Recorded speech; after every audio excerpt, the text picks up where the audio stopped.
అయితే యాక్చువల్గా మీరు పృథ్వీకి సపోర్ట్ చేశారు, ఎందుకంటే మీకు ఒక వైపు కుదిరింది కాబట్టి. అట్ ద సేమ్ టైం యష్మితో ఒక వైపు కుదిరింది, ప్రేరణతో ఒక వైపు కుదిరింది. అంటే మీరందరూ ఒక దగ్గర ఉండి చేసేసరికి ఏమైందంటే, సోనియా ఉన్నంత వరకు వేరే విధంగా ఉండేది, మీ ముగ్గురు ఒక గ్రూప్ ఒక బ్యాచ్ అనే ఆ నేమ్ ఉండేది.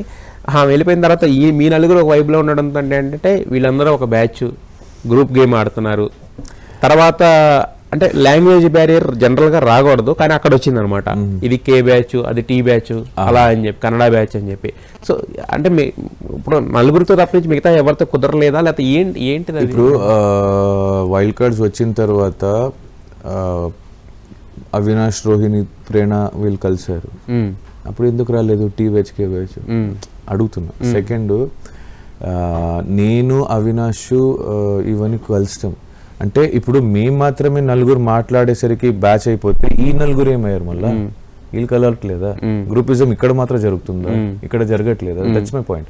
అండ్ ఇది K batch, B batch, T batch, A batch ఇవన్నీ నాకు బ్యాచ్లు తెలియదు. నాకు ఒకటే బ్యాచ్ తెలుసు, ఐ బ్యాచ్, అది ఇండియా బ్యాచ్. మీ ఆధార్ కార్డులో మా ఆధార్ కార్డే.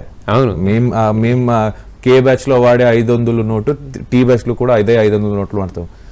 పేరు, మనిషి, పిలుపు ఒక్కటే, అక్షరాలు మాత్రం వేరు. ఎస్, మీరు మాట్లాడేది అంతా కూడా ప్యూర్, చాలా ప్యూర్ తెలుగు కూడా. నాకు ఈ భాష మీద, ఇక్కడ ఉన్న జనాల మీద, నేను చేస్తున్న వర్క్ మీద అభిమానం ఉంది, ప్రేమ ఉంది కాబట్టి నేర్చుకోగలిగా. నేను ఇప్పుడు చదువుతా, తెలుగు కూడా చదువుతారు కూడా, 60-70% చదవడం నేర్చుకున్నా. ఎందుకంటే అది నా మనసులో వచ్చింది, నేను చదువుకోవాలి, ఐ షుడ్ లెర్న్ ఇట్ అని. ఇంకా చెప్తాను కదా, అనేవాళ్ళు అంటారు భయ్య. ఎస్, అయితే ఇప్పుడు మన గౌతమ్ విషయానికి వచ్చేసరికి ఇలా అంటే నువ్వు ఇండివిజువల్ ప్లేయర్ అన్నా బాగానే ఉంది, మరి 2 బ్యాచ్లు అన్నారు యాక్చువల్గా, కన్నడ బ్యాచ్ అని మాట్లాడుతున్నారు. మరి అవతల కూడా ర్యాట్ బ్యాచ్ అనేది ఒకటి ఉంది, ఎవరు మన రోహిణి అండ్ అవినాష్ అండ్ తేజ. మరి అది కూడా బ్యాచే కదా, గ్రూపే కదా. అంటే గౌతమ్ నాకు చెప్పిన ఆన్సర్ ఏంటంటే, ఇప్పుడు నిఖిల్ వచ్చాడు, గౌతమ్ నాకు చెప్పిన ఆన్సర్ ఏంటంటే, నిఖిల్ అయితే ఎదుటి వాళ్ళని ఇన్ఫ్లుయెన్స్ చేసేవాడు. అంటే ఇప్పుడు రెడ్ టీమ్ లో ఉన్నప్పుడు, బ్లూ టీమ్ జరిగినప్పుడు వెళ్ళి గౌతమ్ ని తీసేయండి అని చెప్పి నేను డైరెక్ట్ గా చెప్పాను. నాకు ఆడు ఉండడం ఇష్టం లేదు, ఎందుకంటే ఆడు మెగా చీఫ్ ఆల్రెడీ అయిపోయాడు. లేని వాళ్ళు ఎవరు ఉన్నారు, మీరు చూసుకోండి. నేను మీకెందుకు ఇచ్చా, వాళ్ళకి ఇవ్వమంటే నేను ఇన్ఫ్లుయెన్స్ అవుతాను. నాదొక్కరిదే డిసిజన్ కాదు. అవును, బ్లూ టీమ్ కలిసి నేను రెడ్ ఇద్దాం అంటే ఓకే, ఫిక్స్ అయ్యి రెడ్ గిద్దాం. ఇప్పుడు గౌతమ్ కొన్ని విషయాల్లో నన్ను పాయింట్అవుట్ చేశాడు, ఆ ఇష్యూకి నాకు సంబంధం లేదు. అప్పుడు నేను చెప్పొచ్చు కదా, నువ్వు కావాలని నన్ను టార్గెట్ చేస్తున్నావు అని. నేను ఎక్కడ మాట్లాడలేదు. నువ్వు గొడవ పెడితే నేను ఓకే, నేను గొడవ పెడతా. తర్వాత నార్మల్ గా అయినప్పుడు నార్మల్ గా మాట్లాడతా. అప్పుడు నువ్వేమన్నావు, నార్మల్ గా మాట్లాడుతుంటే నువ్వు నాతో క్లోజ్ గా ఉంటే నా గేమ్ అంతా బాగుంటది, నీ గేమ్ బాగుంటది అని ఫీల్ అవుతున్నావు అంటే నాకు అవసరం లేదు. నీ గేమ్ వల్ల నాకేం రాదు, నా వల్ల నీకేం పోదు, నీ వల్ల నాకేం పోదు, అవసరం లేదు. ఇక్కడ అనిపించి నీతో మంచిగా మాట్లాడాలని, గొడవ పెట్టుకుని ఇది లాక్కోకుండా. నేను ఈ హౌస్ లో ఎవరితో గొడవ పెట్టుకున్నా తర్వాత వెళ్ళి నేను మాట్లాడతా, అక్కడికి వదిలేయాలి. అది నా పర్సనాలిటీ. ఇక్కడ మాట్లాడామా, బయటికి వెళ్తా నేను గొడవ పడ్ను మీతో.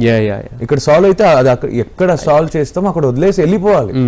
అది ఎన్ని రోజులను లాగుతారు, రబ్బర్ బ్యాండ్ లాగా తెగితే గట్టిగా తగిలిద్ది అది. అవును, అంతే. అది అంటే గౌతమ్ తో కూడా సేమ్ వైబే ఉంది, అందరితో మాట్లాడితే మంచి. ఇప్పుడు సరే tea batch, A batch, B batch ఏదేదో చెప్పారు కదా, అవినాష్ తో నేను కలుస్తాను, ఎంజాయ్ చేస్తాను. అవును, రోహిణితో నేను మాట్లాడితే ఎంజాయ్ చేస్తాను. అంతెందుకు తేజ కోసం నేను ఎమోషనల్ అయిన రోజులు ఉంది. నేను ఆడికి ఆపర్చునిటీ, ఆ టీ షర్ట్ నేను కంటెండర్షిప్ లో ఆడి కోసం నేను దూకి టీ షర్ట్ కాపాడుకుని ఇచ్చాను, తేజ కోసం ఇచ్చాను. అవినాష్ది చింపాను, రోహిణిది అదే మన టీ షర్ట్ లో రోహిణి ఓట్ ఆఫ్ దీంట్లో తెలిసారు. ఓకే, గౌతమ్ది చించాను, యష్మిది చించాడానికి ట్రై చేశాను, విష్ణు చించాను, అవలేదు. పృథ్వీ సేవ్ చేశాను, నబీల్ది చించాను. ఇప్పుడు గ్రూపిజం ఎందుకు వస్తుంది ఇక్కడ? నాకు అందరూ ఒకటే భయ్యా, నువ్వు నాతో ప్రేమగా ఉంటే నేను ఉంటా. నాకు కే బ్యాచ్, టీ బ్యాచ్ లేదు. I'm just an Indian. And Gautam పాపం ఆయన దేనికి నా మీద ఫీల్ అయ్యాడో లేదా ఇన్ఫ్లుయెన్స్ చేస్తా అనడానికి అక్కడ ఎవ్వరు చిన్నపిల్లలు కాదు. వాళ్ళ పేమెంట్ లేదంటే వాళ్ళ కెరీర్ని నేను కాదు ఇన్ఫ్లుయెన్స్ చేసేది, వాళ్ళకి తెలుసు ఎలా మాట్లాడాలో. అలా ఇన్ని రోజు ఎలా ట్రావెల్ అయ్యారో వాళ్ళు చేసేది, నేను కాదు. నువ్వు ఇలా చెప్పరా అలా చెప్పరా నేను కాదు. అండ్ అందరూ జనాలు చూసారు, చాలా వీడియోస్ కూడా బయటకు ఉన్నాయి.